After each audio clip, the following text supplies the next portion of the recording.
رات کا وقت ہے، افریقہ کا کھلا میدان ہے، آسمان پر لاکھوں ستارے ہیں، ایک عورت بیٹھی ہوئی ہے، آگ جل رہی ہے، اس کے سامنے وہ اپنے بچوں کو سینے سے لگائی ہوئی ہے، چاروں طرف اندھیرا ہے، جنگلی جانوروں کی آوازیں آ رہی ہیں، وہ ڈری ہوئی ہے، لیکن وہ بھاگی نہیں، وہ رکی رہی، اس نے آگ جلائی، اس نے لڑنے کا فیصلہ کیا۔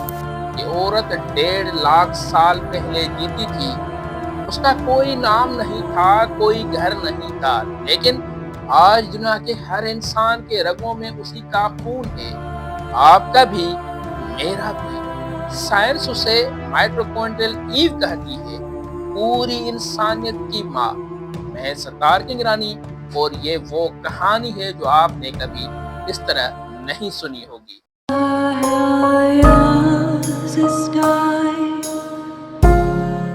تو چلتے ہیں بالکل شروع میں۔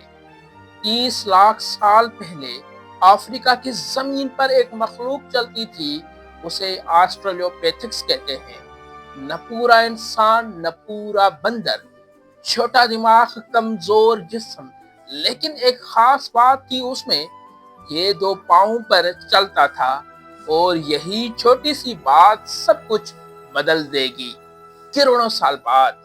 اب سوال یہ ہے کہ یہ سب افریقہ میں ہی کیوں ہوا؟ پوری دنیا میں کیوں نہیں ہوا؟ ایشیا تھا، یورپ تھا، امریکہ تھا، آسٹریلیا تھا، اور بہت سارے دوسرے علاقے، تو صرف افریقہ میں ہی کیوں؟ جواب ہے افریقہ کی وہ وحشت۔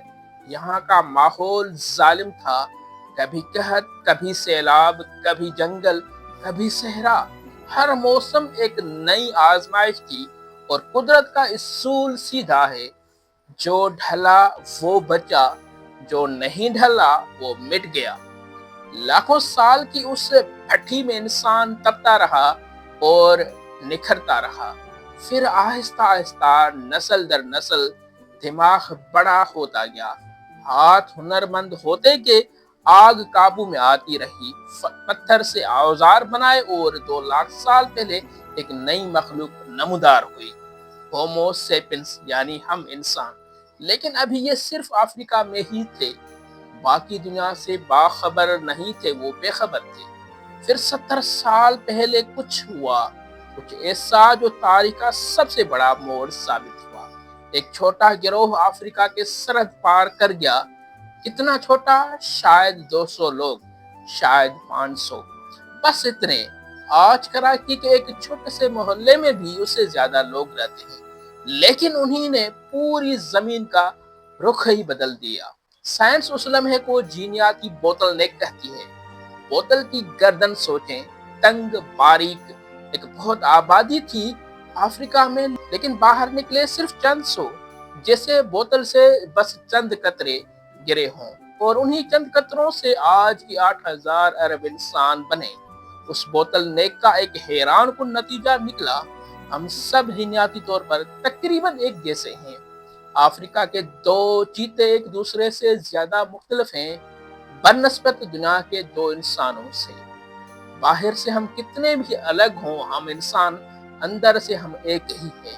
اور پھر یہ گروہ پھیلتا گیا، پہلے مشرق وسطی، پھر جنوبی ایشیا، ایک شاخ مڑی آسٹریلیا کی طرف، ایک یورپ گئی، ایک وسطی ایشیا، اور پھر 15,000 سال پہلے ایک منجمد زمینی پل پر کچھ لوگ امریکہ بھی چلے گئے، وہاں پہنچ گئے۔ پوری زمین پر اب ہر براعظم پر ہر کونا فتح کر لیا انہوں نے۔ لیکن سوال یہ ہے کہ آخر ان میں سے ایسا کیا تھا؟ شیر ان سے زیادہ طاقتور تھا، ہاتھی ان سے بڑا تھا، چیتا ان سے تیز بھی تھا، پھر بھی انسان جیتا کیوں؟ ایک لفظ، زبان، بات کرنے کی طاقت، صلاحیت۔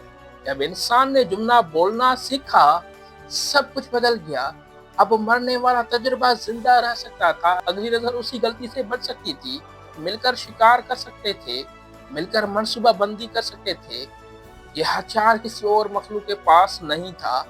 اب واپس چلیں اس عورت کے پاس، وہ اکیلی بیٹھی تھی افریقہ کی رات میں، ڈری ہوئی، لیکن بجھی نہیں وہ۔